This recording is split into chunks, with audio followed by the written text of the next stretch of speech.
Hey guys, welcome back to the third video in this series of the Madlib programs, and then we're going to jump into the dice rolling program.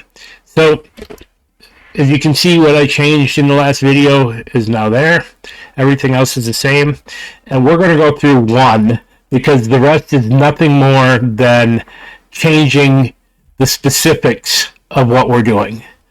So, if we go ahead and hit one, we get another window, and we're defining that window right here, and we're just going to call it Madlib 1 box. So when you open it up, it's going to ask you each one of these things. So blue. Now when I did this, again, it was when I'm new, I did not make it so that the return key works. However, the tab key works automatically. So place, home, town, and a noun, bat, and another adjective, shiny, another noun, road, a plural noun, ducks. Can't imagine why that one came into my head, can you? Another adjective, gross.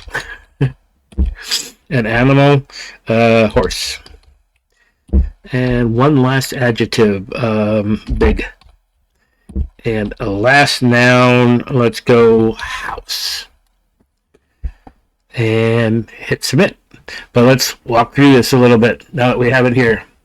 So again, we have our layout, which is a list of lists, which is your yellow ones here.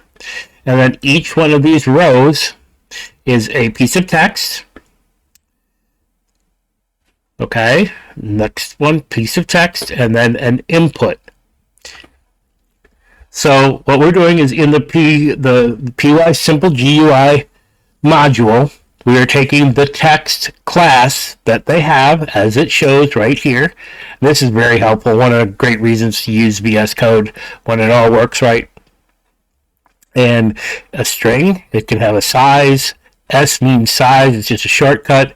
Auto size, click, submit, all in here, at least to get a start of what you're doing.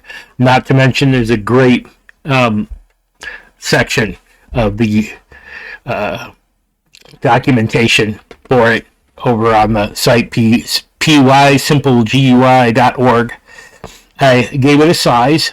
The reason I'm giving it a size is that's going to allow this all to line up, because if this section is always 24, that means that the edge of the next section is all going to line up, so it makes it nice and pretty. That you're going to just have to play with. It's actually in characters, so it just the way it works. Once you get into here, we're talking about characters. If you were creating the size of the window, then you're talking pixels, just the way it puts together. So again, and then we want the size of this. So let's talk right away about the keys. In it's going to be a day. The key is what PySimpleGUI uses for when you want to change something that's in that element. So in this case, we want to grab blue, and we're going to put it in a key. So it's like putting it into a variable, but it's a special variable. And then once you have done that, I'm going to pause for 1 second.